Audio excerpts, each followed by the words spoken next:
Building a survival kit? Well, today we're going to be talking about water procurement and filtration and treatment and how important it is and some of the things that you can put in your survival kit. Stick around.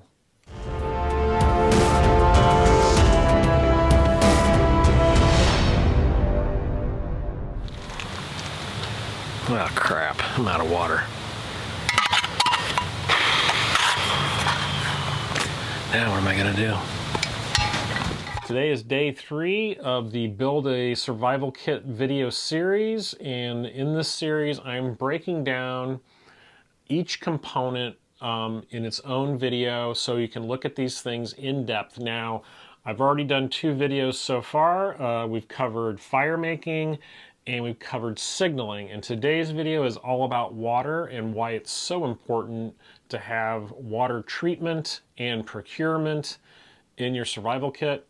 Now, if you study survival and bushcraft and you're an outdoors person, you probably know how critical water is. In fact, it's probably one of the most important things that you need to think about, because the human body does not do well without water, especially after about 3 days. And that's with normal temperatures. If it is hot and dry, it's going to be less. And without water, our body begins to shut down and not function properly, and it will lead to death. So having a means of collecting water, treating water, and storing it and drinking it when you're in a survival situation is super crucial. And I'm going to show you a few things that I use in my survival kits and talk to you about the differences in each one, the pros and the cons, and hopefully that'll give you some ideas of what you can put in your kit as you're building it. So when we talk about survival kits, we're usually thinking about a small container that contains just the things that you need in an emergency situation. And luckily there are a lot of products out on the market today that will help you with collecting water and purifying it and filtering it and making it safe to drink. Now, why do we want to purify water? Well, getting nasty bugs like Cryptosporidia and other parasites can be very debilitating, and of course they can lead to dehydration. So that just starts the whole vicious cycle of not being hydrated and will lead to death. Now, I will say, as just a cautionary statement before we get into this, if you have the chance to collect water and you are in a survival situation but you do not have the means of filtering it, you still need to drink. Chances are you'll be found before you get sick and you can get back to civilization and get into a hospital and get treated, but you definitely do not want to prolong not drinking water because you think that you're going to get sick. You need water. If you need it, you got to have it. What are some of the things that we can have in our containers and kits that will help us treat water and make it safe so you don't have to worry about that? Well, I think when we think about survival water filtration, of course, we're always thinking about larger filters like a GRAYL bottle. This is an excellent addition to your hiking gear, your bushcraft gear, your backpack. But of course, it is large, it is heavy, and it may not be something that you can put in a small kit like, let's say, a fanny pack or even a tin. So are there other items we can purchase? Absolutely. One thing that works pretty well are water purification tablets. Now there's a couple different brands you can get, and they do things a little bit differently. The first one we're going to look at is AquaTabs, and then the second one we're going to look at is the Ketadine tabs. Now they both do essentially the same thing. They will treat up to 1 liter of water, which is pretty good, and that's actually quite a bit of water for you, but they do it in different ways. The AquaTab only takes about 30 minutes for it to actually treat the water, and whereas the Ketadine takes up to 4 hours to treat the water. Now, I don't know why there is such a vast difference between these two. They both do an excellent job. I've used them. They work. You just have to know that going in that you're going to need more time to treat water with these, and this is more immediate. Now with water tablets, you're going to need a container to collect that water.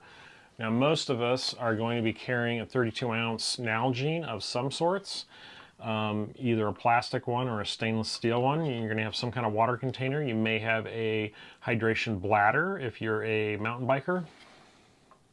But another option to put in our smaller kits is to actually have a water bag.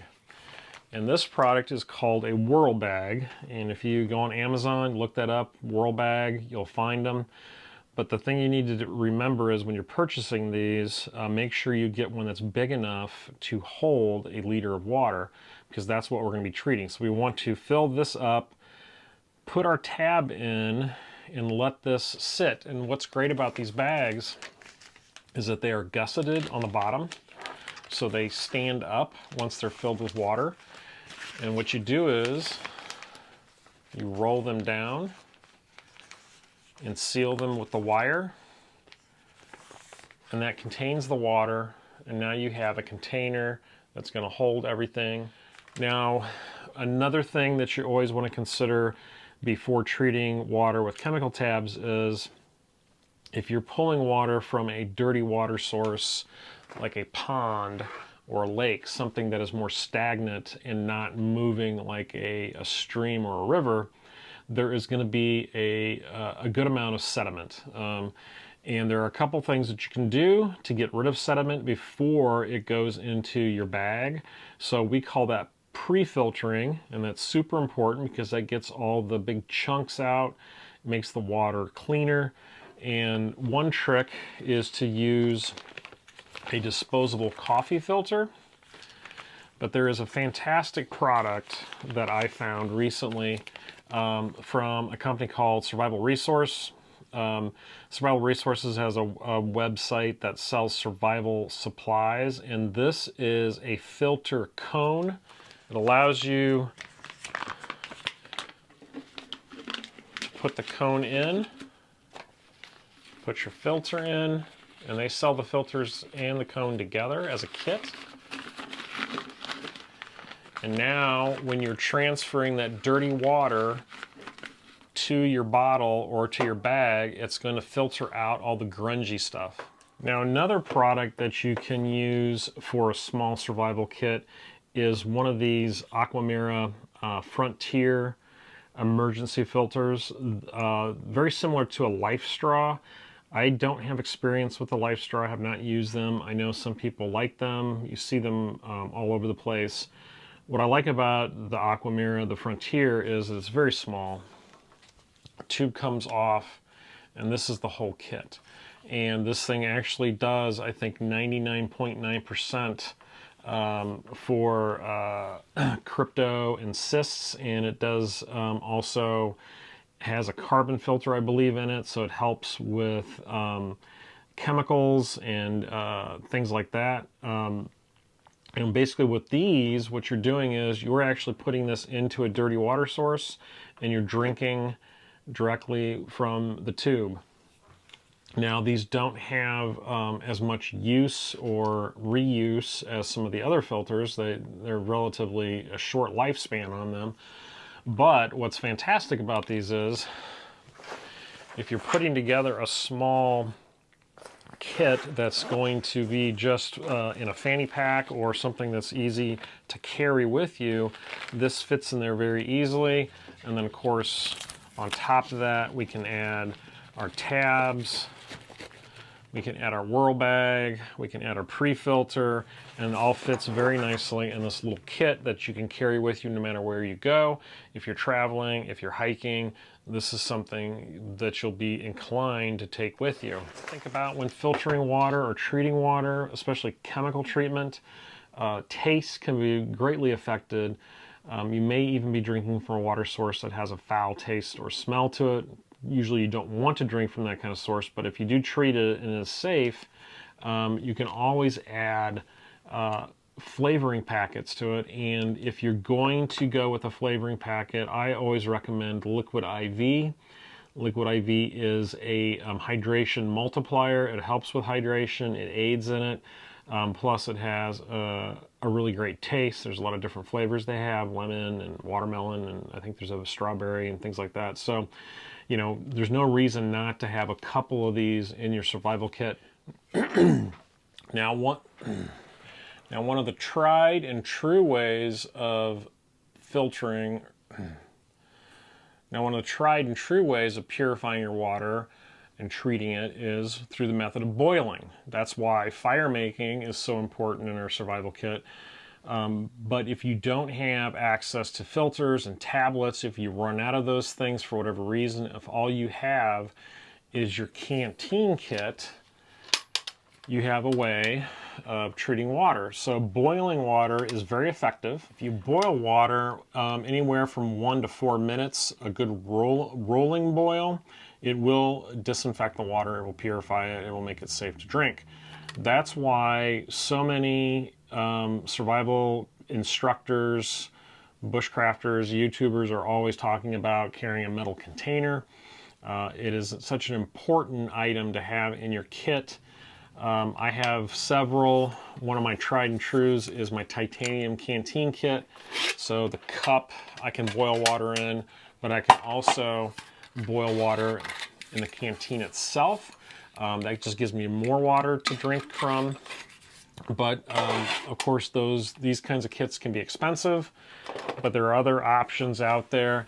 This is an aluminum, anodized aluminum mess kit that I got off of Amazon. Very inexpensive, cost hardly anything. But what's fantastic about it is I actually have a survival kit contained inside this. And then once I take the contents out,